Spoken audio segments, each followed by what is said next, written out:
Bonjour à toutes, bonjour à tous, j'espère que vous allez bien. Bienvenue pour un nouvel épisode d'un live, une histoire. Cette semaine, j'espère que c'est la bonne, j'espère que c'est celle où je pourrai donc interviewer Benoît. Benoît qui est donc patron, l'un des cofondateurs du blog à la base Bonne Gueule qui est devenu une marque à part entière. On va lui demander ce que incombe le rôle de patron, comment il le vit, etc., etc.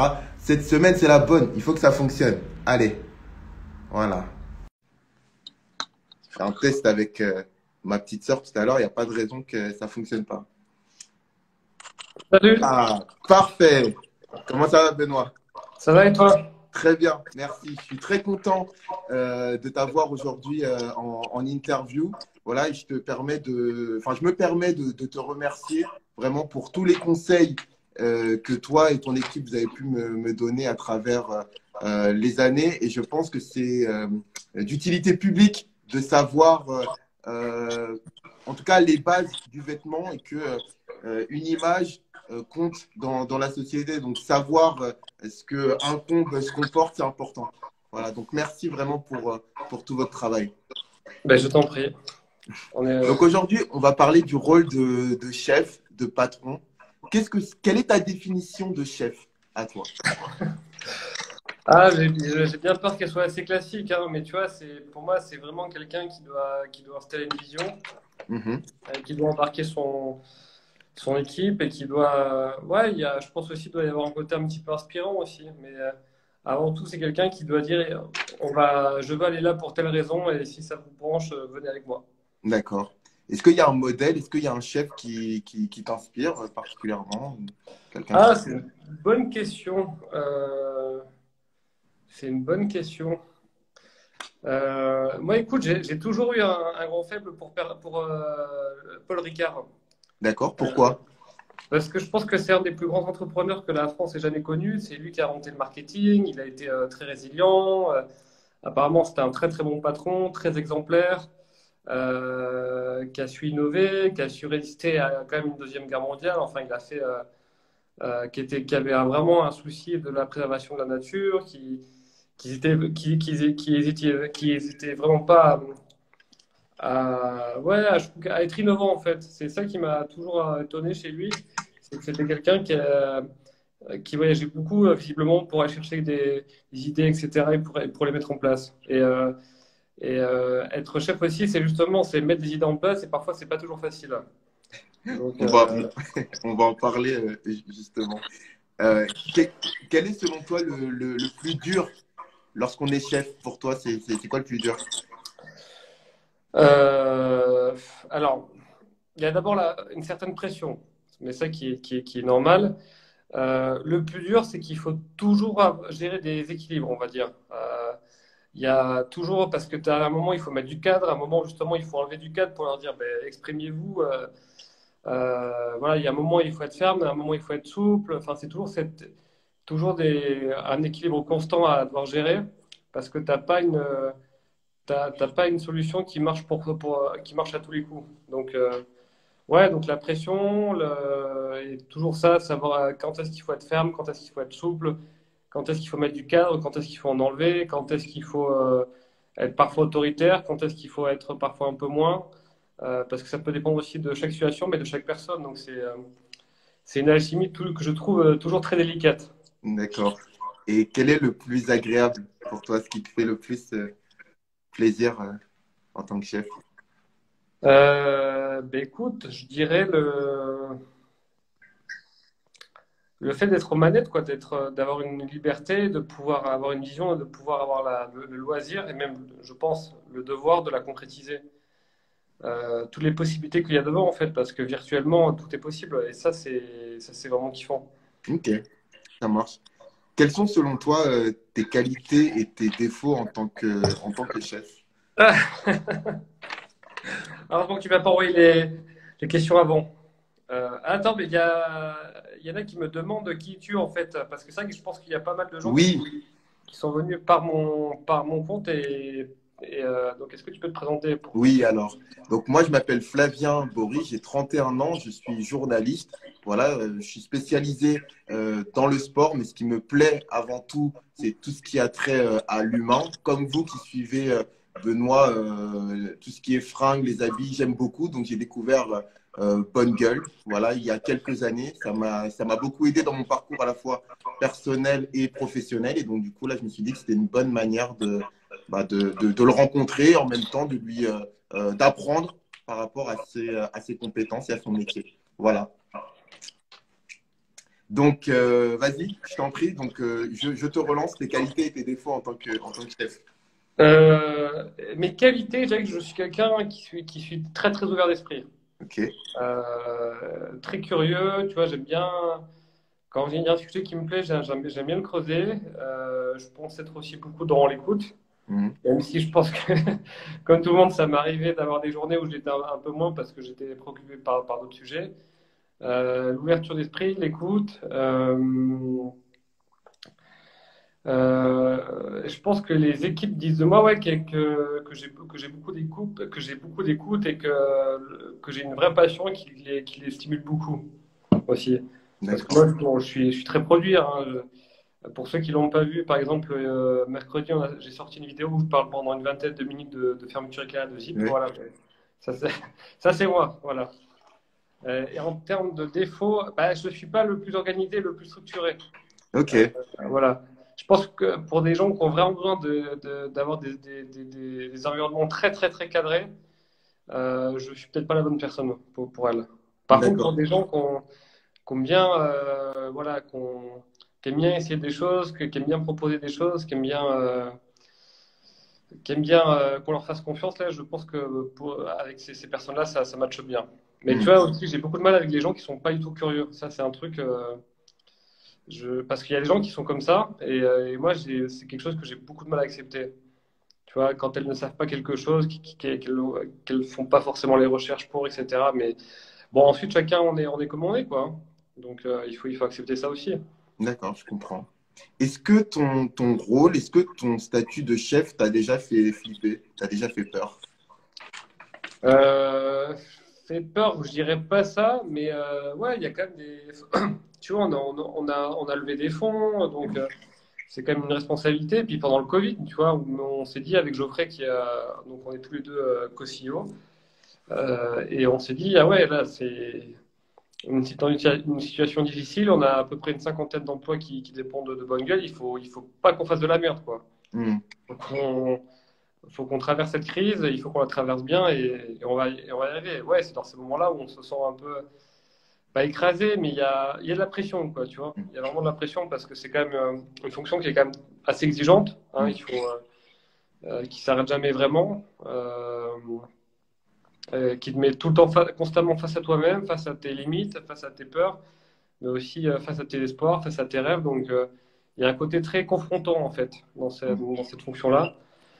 Ça demande un certain investissement et puis une hygiène de vie aussi. Hein. Aujourd'hui, j'ai pas peur de dire ça, mais quand tu as un tel rythme de travail et de vie, ben, tu peux pas te permettre d'avoir une hygiène de vie qui ne suit pas derrière. Mhm. Donc ouais, ça demande tout ça. Mais ouais, ouais, effectivement, parfois, ben, tous les projets un petit peu ambitieux, parfois, tu es, un peu nerveux. Tu vois, là, on ouvre deux boutiques. On a déjà cinq, mais là, on va en ouvrir deux. Tu vois, on se dit, est-ce qu'on fait les bons choix, etc. Et en fait, en tant que patron, tu n'as pas un manager au-dessus de toi qui peut te rassurer et te dire, vas-y, fais-le, fais-le. Non, Mhm. c'est à toi de te rassurer tout seul et Mhm. d'avoir les bonnes infos pour prendre les bonnes décisions. Mhm. Et le jour où on a moins confiance en soi, Ouais, euh, comment est-ce qu'on gère ça? Justement, parce que le chef en soi, le patron, il a un peu un côté je rassure tout le monde, même si les choses vont mal, je positive un peu. Enfin, il y a toujours un devoir de prendre sur soi, mais ouais, ça peut être compliqué quand de justement on pas, n'est pas forcément au top. ouais, de pas être. Ouais, effectivement, on a un peu ce cliché du patron qui ne doit jamais être faillible. Effectivement. Bah, alors, il y a deux choses. La première, c'est qu'un un patron peut être faillible, peut dire qu'il traverse un moment difficile, Mais par contre, il doit continuer à prendre ses responsabilités, à faire le job. Et c'est peut-être ce qui est très dur dans cette fonction, c'est que bah, finalement, tu es toujours obligé de te dépasser. Mm. Oui, oui, tu traverses une mauvaise période, oui, ceci, oui, c'est la merde, mais t'as pas le droit de give up, tu vois. Parce que Mm. sinon, tu envoies un très mauvais message aux équipes. Mm. Les équipes, tu vois, elles peuvent se dire, putain, ben Benoît, en ce moment, c'est difficile pour lui. Mais derrière, elles doivent se dire, putain, c'est difficile pour lui, mais franchement, il show up. Enfin, excuse-moi, j'ai des petits mots en anglais. Comment je peux le Ok. traduire en français? Tu vois, elles doivent se dire, ouais, c'est dur pour lui, il est en chie, mais il continue à être là, assuré à faire le taf. Et du coup, moi non plus, je peux pas lâcher. D'accord. Je Donc vois. voilà, il y a Mm. ça. Et le deuxième point, c'est qu'effectivement, ben, dans ces moments-là, je pense que la question du sens, du big why, enfin du grand pourquoi, pour reprendre Simon Sénèque, qui est un auteur qui a écrit un livre là-dessus, elle est hyper importante. Mais oui, c'est compliqué, mais pourquoi est-ce que je fais tout ça? Et c'est là où le rôle de la vision, le truc un peu cliché, effectivement, mais c'est là où le rôle de la vision est hyper, hyper important. Mm. Et est-ce que un patron, un chef a le droit de douter devant ses équipes? Ou est-ce qu'il doit douter seul, trouver la solution et Bah, c'est un équilibre. C'est un équilibre. Moi, je pense qu'il a complètement le droit de douter en disant, moi, il y a plein de sujets où parfois, avec Geoffrey, on dit, bah, attendez, ça, là-dessus, on n'est pas sûr. Et du coup, bah, la meilleure chose à faire, c'est de demander aux équipes qu'est-ce qu'elles en pensent. Hmm. Euh, Parce que c'est ça qui est, moi aussi, que je trouve très difficile, c'est que plus tu grossis, plus tu vas prendre des décisions et plus bah, tu as une proportion de ton équipe qui va parfois douter ou va dire, mais attends, mais tu es sûr de ce que tu fais? Tu vois, donc il faut souvent argumenter, etc. Et c'est vrai que ça peut être un peu fatigant. Ok, Mais ouais, ouais, je pense qu'un chef, là aussi, on est souvent un peu dans cette figure du patron qui sait toujours où il va, qui a réponse à tout. Mais c'est un poids qui est beaucoup trop lourd. Hmm. C'est un poids D'accord. qui est beaucoup trop lourd. Donc, pour moi, je pense qu'effectivement, oui, un patron a le droit de douter, a le droit de partager.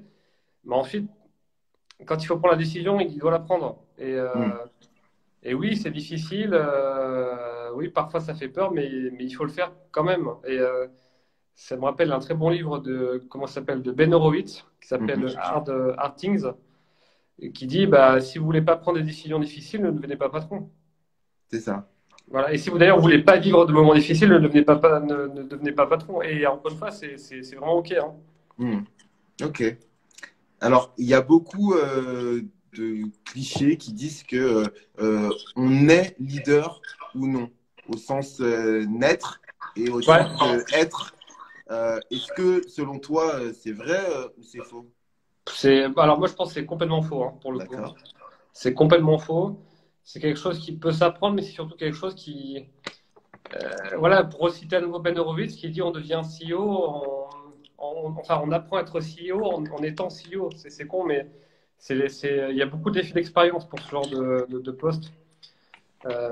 Effectivement, donc, mais oui, je pense que dans ma famille, il n'y a pas d'entrepreneur, mes deux parents sont fonctionnaires. Enfin, il n'y a rien qui aurait dû m'amener à une fonction de dirigeant. Mais le problème, c'est qu'en France, contrairement aux États-Unis, en France, aux États-Unis, dès que tu es CEO, de base, tu as un coach qui t'accompagne Hmm. sur ces questions-là.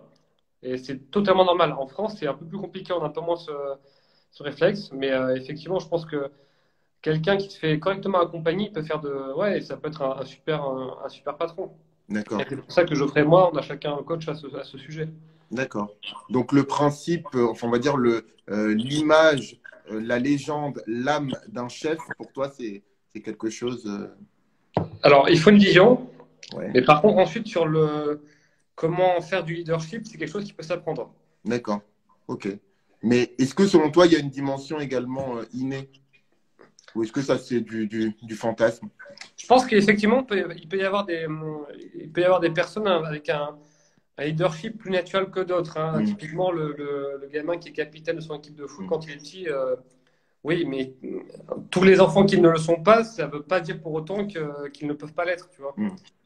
Donc, oui, il y a des enfants qui naissent plus ou moins charismatiques, avec plus ou moins d'autorité de leadership, mais enfin, rien n'est joué, quoi, à la naissance, c'est ça mon point. Rien Ok. n'est joué. Et pour toi, c'était le cas ou pas? Non, pas du tout, pas du tout. Moi, je suis plutôt du style un petit peu introverti. Euh, et d'ailleurs, ouais, moi, tu vois, à la base, je suis juste un gros passionné de vêtements, mais qui a dû apprendre, bah, du coup, à gérer une entreprise. Euh, et comme on dit, on fait ce qu'on peut avec ce qu'on a, hein. Donc, voilà. D'accord. Alors, tu as parlé d'accompagnement, tu as parlé de coaching. Pour Ouais. toi, ça a été direct, enfin, c'était direct, enfin, on va dire, je monte en responsabilité, il faut que je sois accompagné, ou est-ce que ça a été le fruit d'une mûre réflexion? Non, non, ça fait pas depuis si longtemps qu'on est accompagné avec Geoffrey. Ça doit faire 2 ans, je crois, à peu près. Et ouais, il y a un moment, en fait, où tu sens que bah, tu arrives à une limite de compétences individuelles, on va dire. Tu sens que tu n'es pas là où tu devrais être, tu réponds pas aux exigences des équipes, de l'entreprise, et tu sens que tu vas devoir passer un nouveau step dans ta manière de voir des situations, d'analyser certaines situations et de les gérer. Donc, Hmm. ouais, et là, pour le coup, en tout cas, moi, ma coach, Blandine, que je salue, elle, ça m'a fait beaucoup, beaucoup de bien. Ouais. Elle a fait émerger plein de choses, quoi. Hmm. Mais ça a été difficile pour toi de requérir au service d'une coach, ou alors est-ce que enfin, ça s'est fait vraiment facilement? Ou est-ce que ça a été une mûre réflexion, une remise en question, de l'humilité? Ouais, il y a... bah, de toute façon, ouais, le truc aussi, quand tu es patron, chef ou CEO, c'est que ce dont tu as peur, c'est là où tu dois aller. Tu vois? Donc, et ça, pour le Ok. coup, c'est un truc assez difficile. Là où tu as peur, tu dois aller. C'est là où tu dois aller. Et ça, effectivement, moi, le coaching, dans un certain sens, je sais pas pourquoi, ça me faisait. J'étais un peu nerveux la première fois. Mais voilà, il y a un moment, il faut savoir se dépasser. Et pour le coup, ouais, on sentait qu'au niveau des équipes, on n'était pas. Tu vois, elles étaient en attente de plus. De plus par rapport à nous. Et du coup, ben, dans la rue où on est, on a les bureaux de Guillaume du site français. Et on a déjeuné avec lui. Et tu vois, il nous parlait un peu de ses problématiques. Et je lui dis, mais comment toi, t'as dépassé tout ça? Il me dit, bah, j'ai fait appel à un coach. Et j'ai dit, ah, trop bien, tu peux me donner le contact. Et voilà, il me l'a donné comme ça. D'accord. Et, Et du coup, enfin, quel apport concret tu vois dans ton quotidien de l'extérieur? bah, la coach, elle va te dire que, parce que tu vois, en tant que patron, enfin, remarque, ça dépend des profils. Mais moi, tu vois, je veux que tout le monde soit bien, que tout soit parfait et tout. Et elle m'a dit, mais attends, mais Benoît, s'il y a des gens qui ont des insatisfactions, parfois, ben juste, tu n'y peux rien. C'est comme ça, c'est leur responsabilité à eux aussi de venir te voir pour trouver des solutions, etc. Tu n'es pas un outil à la disposition de tout le monde. Tu vois, Et surtout, elle, ce qui m'a vraiment fait émerger, c'est que euh, elle m'a dit, on discutait un truc, et elle m'a dit, mais Benoît, tes pensées, tes émotions, tes idées, ça a énormément de valeur pour l'entreprise. Vraiment, et ça, il faut vraiment que tu en prennes conscience. Il ne faut pas que tu essayes de les censurer. Par exemple, tu sais, moi, bon, tu vois, en termes de vêtements, j'ai des goûts très vastes et très généralistes, hein. Je peux autant parler avec un tailleur qu'avec un mec qui fait des vêtements militaires. Et ça, justement, Blandine a fait émerger ça, que ça avait beaucoup de valeur. Alors que moi, avant, je pouvais avoir l'impression que je me dispersais. Mais en fait, au contraire, c'est une force parce que je fais des ponts là où personne n'en fait. Je comprends. Voilà. Puis aussi, tu vois, on a travaillé aussi avec la relation associée avec Geoffrey. Justement, on a fait un exercice qui était très challenging, on va dire, pour Geoffrey et moi. C'est que Geoffrey, en fait, l'associé de Blandine, c'est le coach de Geoffrey aussi. Alors, en fait, on était tous les quatre et on avait un exercice et il fallait qu'on fasse, que chacun de notre côté, on liste les sujets sur lesquels on arrivait facilement à communiquer, les sujets sur lesquels c'était difficile d'en parler, tous les deux, et les sujets sur lesquels il y avait un tabou entre nous deux. Enfin, un peu comme dans un couple finalement. Et tu vois, c'est le genre de choses que sans coach, sans accompagnement, tu fais pas forcément. D'accord. C'est intéressant. Et qu'est-ce qui a changé chez toi depuis que tu es chef?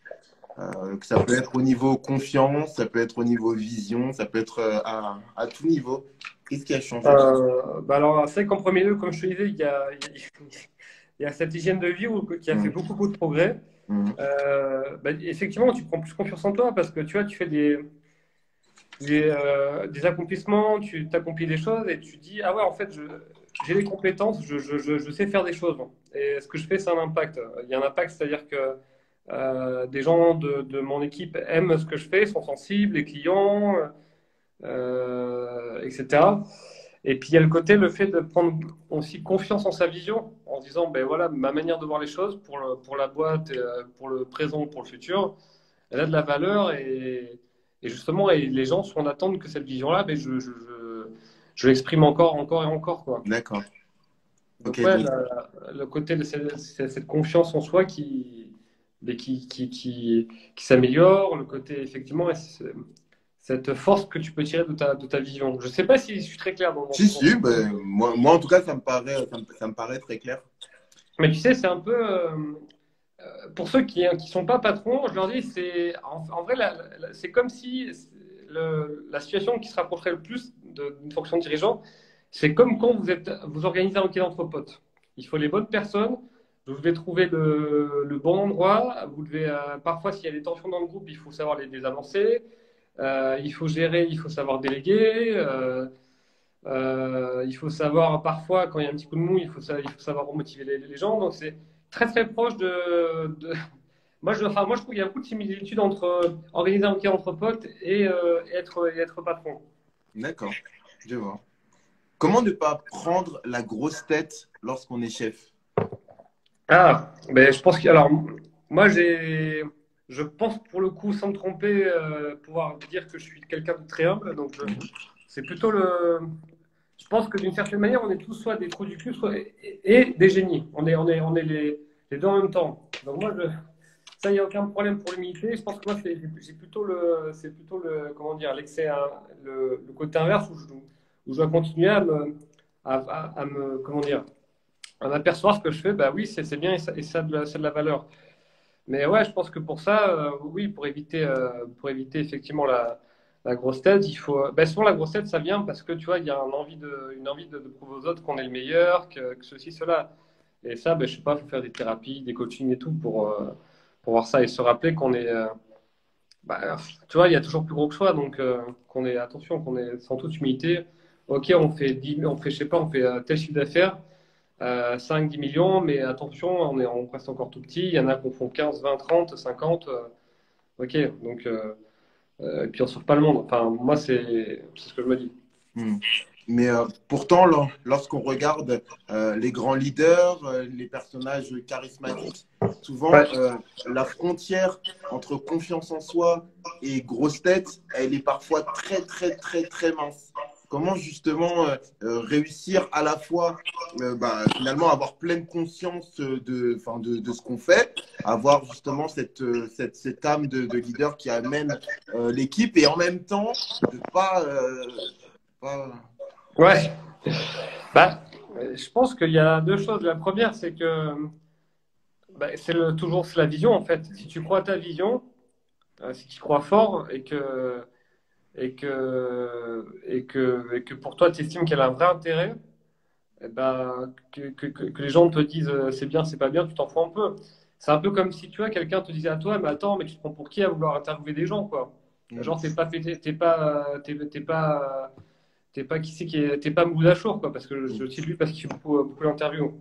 Et toi, tu vas dire, bah, je m'en fous en fait, parce que moi, je sais que c'est ce qu'il faut, c'est ce que je dois faire. Hmm. Donc, je le fais. Il y a ça, et puis il faut aussi accepter que quoi qu'on fasse, il y en aura toujours qui vont trouver ça pas bien, too much, etc. Hmm. Mais bon, tu sais, moi j'ai l'habitude de dire que quand on fait une critique à quelqu'un, on se critique toujours d'une certaine manière, hein, soi-même. Mhm. Mhm. Pour quelqu'un je sais pas, qui dirait, mais pour qui tu te prends à vouloir interviewer des gens, je pense que en fait, cette personne-là, elle se dit, mais qu'est-ce que j'aimerais être autant connecté que lui, avoir le réseau et le courage pour faire ce genre de choses, tu vois. Hmm. Donc, il y a ça aussi, la critique qui est adressée aux autres, c'est toujours aussi une critique qu'on s'adresse à soi-même. D'accord. Est-ce facile de déléguer, de faire confiance lorsqu'on est chef? Mais alors moi pour le coup, alors ça dépend des personnes. Moi pour le coup c'est pas un problème. Hmm. J'ai aucun problème à faire confiance et à déléguer. Il y en a effectivement qui ont un petit peu plus de mal. Mais il y a en fait arrivé à un certain niveau, tu es juste obligé de le faire. Sinon tu deviens en tant que patron, tu deviens un goulot d'étranglement pour ton entreprise parce que tu veux tout prendre et le sac à dos, il devient beaucoup trop lourd. Même si c'est un bon sac à dos, tu vois. C'est ça parce que j'aime beaucoup les sacs à dos. Mais ouais, à un moment, tu es juste obligé de le faire. Et si tu le fais pas bien, ben, tes équipes, elles sont hyper frustrées parce qu'elles ont l'impression de ne pas servir à grand-chose. Elles ont l'impression que tu leur prends des sujets. Elles ont l'impression que tu fais pas confiance. Et ouais, moi, personnellement, c'est quelque chose, j'y arrive très bien. D'accord. Et du coup, comment ne pas aller dans l'excès inverse, finalement, trop déléguer, trop faire confiance et ne pas suffisamment chapeauter? Comment est-ce qu'on trouve Alors, moi, je sais pas si on peut faire trop confiance. D'accord. Et je pense que là, pour le coup, quand tu délègues à une personne, c'est hyper important que toi, tu exprimes tes attentes vis-à-vis d'elle et qu'elle aussi, elle les exprime vis-à-vis de toi. Par exemple, je sais pas, peut-être qu'elle va vouloir faire un point par semaine ou un point toutes les 2 semaines ou même un point par mois. Et c'est elle aussi de te dire, attention, là, j'ai besoin de ton aide. Et à petit, trouver le juste milieu. Donc, c'est beaucoup finalement de communication, tu vois. Hmm. Et je pense que voilà, chacun a la responsabilité de parler de ses besoins et de faire une demande derrière. D'accord. Chacun doit dire, ben, Benoît, là, tu es trop présent, ou là, tu l'es pas assez, ou là, tu es t'es au bon niveau. Hmm. Donc, c'est tout simplement de la communication. D'accord. Le regard, le comportement, l'attitude des autres a changé à ton égard depuis que tu es chef? Ah, c'est une bonne question. Je pense que oui. Je pense que, ouais, je pense que les personnes qui me connaissent depuis longtemps, elles ont dû voir que j'ai peut-être plus confiance, on va dire. Elles ont dû voir que je crois plus en mes idées, j'ai une volonté, une détermination qui s'est un peu aiguisée au fil du temps. Hmm. Et qu'est-ce que ça te fait, toi? Euh, Bah, ça fait toujours du bien de savoir qu'on va dans le bon sens, tu vois. Quand tu dis ça fait du bien, ça veut dire quoi? T'es un bon intervieweur, hein. T'as tous les bons réflexes.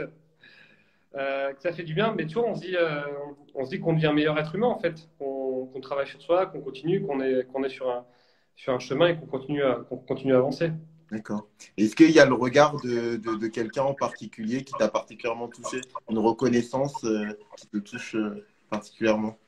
Ah, ma petite sœur. Je dirais que ma petite sœur, le fait qu'elle soit fière de son grand frère, ça me touche beaucoup, ouais.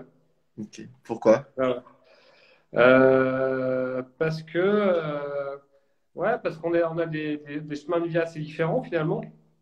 Et, tu vois, parfois elle me reprochait aussi d'être un peu distant et tout. Et le fait de voir que bah, elle est fière de moi, qu'elle prend mon projet, moi ça me touche beaucoup, quoi.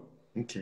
Et ma grande sœur aussi, mais ma grande sœur elle est moins expressive que ma petite sœur, donc j'ai cité spontanément ma petite sœur. Hmm. Un chef, c'est souvent craint. Tu en penses quoi? Est-ce que c'est nécessaire d'être craint? Ah ça c'est ouais non mais ça c'est un peu les clichés, c'est un mode de management qui. En fait, ce que tu décris, c'est Game of Thrones. C'est-à-dire que si je coupe pas des têtes et si je les mets pas au bout des pics, les gens vont penser que je suis faible. C'est du leadership par la violence. Aujourd'hui, c'est les mafias, les organisations criminelles. C'est-à-dire que où en fait le leadership ne tient que parce qu'il y a comment dire, que parce qu'il y a il y a une punition corporelle ou pas d'ailleurs qui plane au-dessus d'eux. Tu vois. Mhm. Il y a ce côté, si je fais pas le boulot, ça va très mal se passer pour moi. Mhm. Et en tant que chef, c'est hyper important de montrer que ceux qui suivent pas pour ces gens-là, ils doivent absolument montrer que si on ne suit pas leur direction, eh ben, ils vont avoir de gros problèmes. C'est les organisations criminelles. Mhm.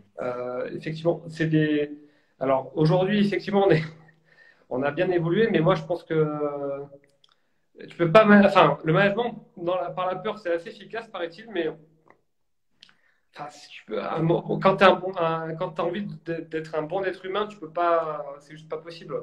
Mhm.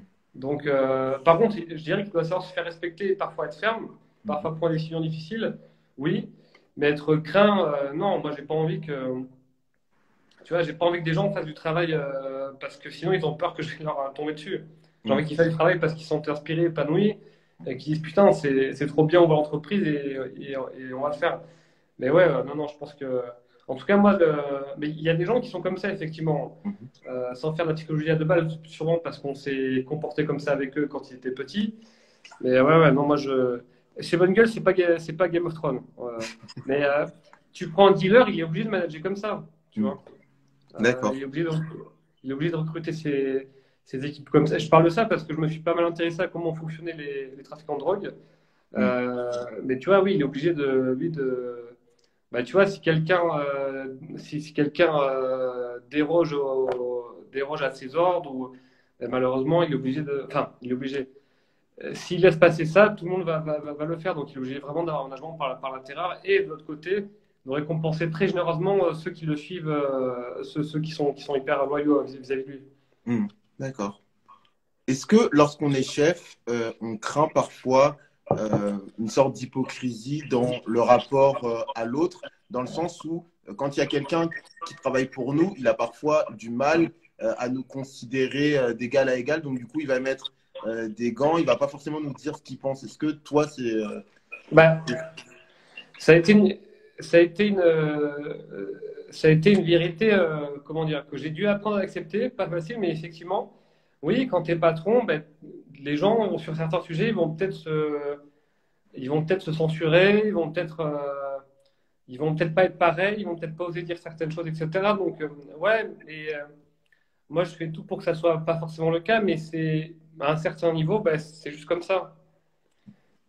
Oui, s'ils font par exemple une soirée entre employés, entre collaborateurs, je pense que si je suis là, ou si je suis là cette soirée, ou si je suis pas là, ce ne sera pas tout à fait la même soirée pour eux. Mais c'est comme ça, quoi. et, Ouais. est-ce que c'est difficile à accepter ça finalement de ne pas pouvoir avoir ce rapport, ce lien humain en toute, enfin, je dirais pas en toute simplicité, mais en toute transparence. Alors attends, Flavien, il y a encore des gens qui demandent qui tu es, parce que c'est vrai qu'il y a peut-être des gens qui sont arrivés en cours de live. Donc, D'accord. est-ce que tu peux faire une petite Oui, présentation très pas de rapide? souci. Donc, Flavien Bory, je suis journaliste indépendant, je suis spécialisé dans le sport, je travaille pour plusieurs chaînes et à côté de mon travail, j'ai créé un compte qui s'appelle Un Live, une histoire sur lequel je fais des interviews chaque semaine de personnes différentes, connues ou pas connues. Parce que voilà, je pense qu'on a chacun des particularités de par notre expérience ou de par notre personnalité qui méritent d'être partagées aux autres. Voilà. Donc, du coup, je ne sais plus où j'en étais. Oui, est-ce que c'était difficile? Oui. Oui, Enfin, moi, en vrai, ça l'a été difficile, hein. Ça a été difficile pour moi d'accepter que les rapports changent, mais fort heureusement, ça reste assez, enfin, comment dire, ça reste assez minoritaire. Tu vois, je pense que j'arrive aussi à avoir de vraies interactions avec mes collaborateurs. hmm, d'accord. Donc voilà. Ok. Est-ce qu'on se sent parfois seul dans sa tour lorsqu'on est chef? Alors, ça peut être parce que finalement, il y a des choses que Euh, d'autres personnes ne peuvent pas comprendre parce qu'elles ne sont pas à ta place, par exemple. Est-ce qu'on se sent seul? Ouais, parfois, effectivement, tu as la solitude de l'entrepreneur, même si j'ai Geoffroy en binôme, mais c'est vrai que encore une fois, quand les choses sont difficiles, t'as pas ton manager nous, on n'a pas le manager pour dire, allez, les gars, vous inquiétez pas. Ah ben voilà, tu vois, j'ai ma petite sœur qui vient de se connecter. C'est dommage, elle a loupé le moment où j'ai dit que la question que tu m'as posée. Bah, Euh, normalement, l'interview sera sur le mur, donc elle pourra aller voilà. l'écouter. Maintenant, j'ai parlé de toi dans cette interview. Donc voilà. Et oui, effectivement, en tant que, ouais, parfois, au Covid, tu vois, tu te dis, bah, typiquement, quand il y a eu le Covid, qui était une période qui était assez difficile, oui, c'est dur et les moments de solitude existent, mais enfin, je veux dire, pour ces moments difficiles, tu as aussi des moments très kiffants qui sont là, tu vois. Il y a des hauts et des bas, mais sans haut, il n'y a pas de bas et sans bas, il n'y a pas de haut, tu vois. Donc, ça fait partie ça fait partie du jeu et ça fait partie il faut accepter ça, quoi. Ok, ça marche.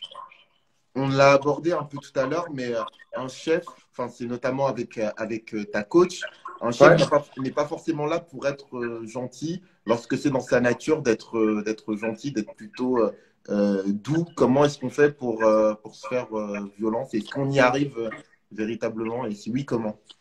Ben, en fait, il n'y a pas de, il y a pas de, il y a pas de, comment dire, c'est pas binaire. C'est-à-dire que tu dois comprendre, enfin, tes traits de caractère, tu dois comprendre quand elles sont des qualités et quand elles deviennent des défauts. Effectivement, moi, le côté l'humilité, c'est vrai que ça m'a permis de, tu vois, d'avoir une approche toujours, une certaine modestie, etc., qui a pu attirer certaines personnes. Mais par contre, dans certains contextes, elle a pu être pénalisante. Donc, tu vois, ce qui est la première chose à faire, je pense que c'est vraiment de comprendre à quel point, justement, pour quelqu'un qui est de base gentil, à quel point sa gentillesse est une qualité. Et surtout, il doit absolument comprendre quand est-ce qu'elle devient un défaut.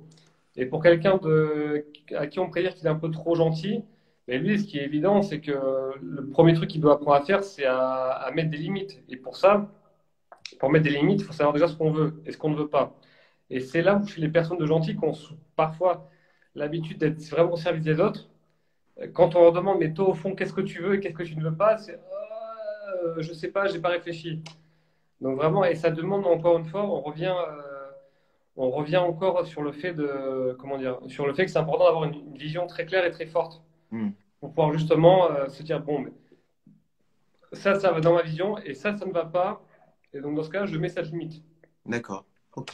Avant-dernière question, comment est-ce qu'on choisit les bons collaborateurs pour s'entourer? Parce que Euh, c'est pas forcément. Alors même si on va apprécier quelqu'un, même si on va être en phase avec son caractère, c'est pas forcément la bonne personne. Comment est-ce qu'on choisit? Quel travail il faut faire pour ça? euh, il n'y a pas de réponse toute faite, mais alors, moi, la première chose, c'est un peu con, mais je crois un peu à tout ce qui est karma. C'est-à-dire que, en tant que chef, tu as le devoir d'être un meilleur humain pour être un meilleur dirigeant. Et quand tu es un meilleur dirigeant, et ben, il va se passer des choses qui font que les gens, voilà, les bonnes personnes vont venir à toi. Moi, je crois beaucoup à ça. Après, bah, c'est toujours comment est-ce qu'on attire les bonnes personnes? Ben, c'est toujours la même chose. C'est des attentes très claires. Il n'y a pas d'ambiguïté. Vérifier bah, qu'il y a des compétences techniques opérationnelles. Vérifier aussi qu'il y a un espèce de fit humain. Ça, c'est beaucoup plus dur parce que tu vois, c'est difficile de vérifier si la personne elle a les mêmes valeurs que toi ou si elle se retrouve. Donc ça, ouais, c'est un petit peu plus dur. Donc, et puis ensuite, je pense aussi que pour une personne qui revend l'équipe bonne gueule, le processus qu'on appelle ça d'onboarding, je ne sais pas comment on pourrait le dire en français, le processus où elle monte à bord dans l'entreprise, il est hyper important, tu vois, pour qu'elle se sente bien à l'aise, etc., qu'elle puisse bien s'épanouir. Hmm. Ok. Dernière question, quel conseil tu donnerais à quelqu'un qui rêve de devenir chef, de devenir patron? Bah, je te dirais, si tu veux être patron, pas être patron, je dirais attention, qu'est-ce que ça cache en fait? Pourquoi c'est si important pour toi de vouloir être patron? Euh, Parce que tu vois, si c'est juste si tu veux juste créer une boîte pour diriger des gens, ça va être compliqué. Et les gens, je pense que tu auras du mal justement à t'entourer de bonnes personnes parce que le projet sera pas très, très clair. Donc voilà, je dirais, ben, qu'est-ce que tu veux derrière cette fonction de patron? Pourquoi c'est aussi important pour toi? Et du coup, derrière, ben, je dirais, c'est toujours pareil, développe ta vision, vraiment rends-la claire de ce que tu vas apporter au monde. Et là, oui, là, ce sera beaucoup plus puissant. Mais tu vois, et sinon, ben, effectivement, le problème quand tu es patron, c'est que c'est un collègue, un confrère coach qui disait ça, qui s'appelle Alexis, sa boîte s'appelle Yeniro. Il disait les névroses du dirigeant deviennent les névroses de l'entreprise. Donc, si tu veux être patron, fais des thérapies, des coachings, je sais pas quoi, mais règle tes problèmes d'enfance. Règle tes problèmes de je sais pas quoi, parce que sinon, ça va se déverser sur toute l'entreprise et là, ça va être de la merde. Ok. Donc voilà, règle tous tes problèmes. Ça peut être ton manque de confiance en soi ou au contraire ton besoin de séduire à tout va.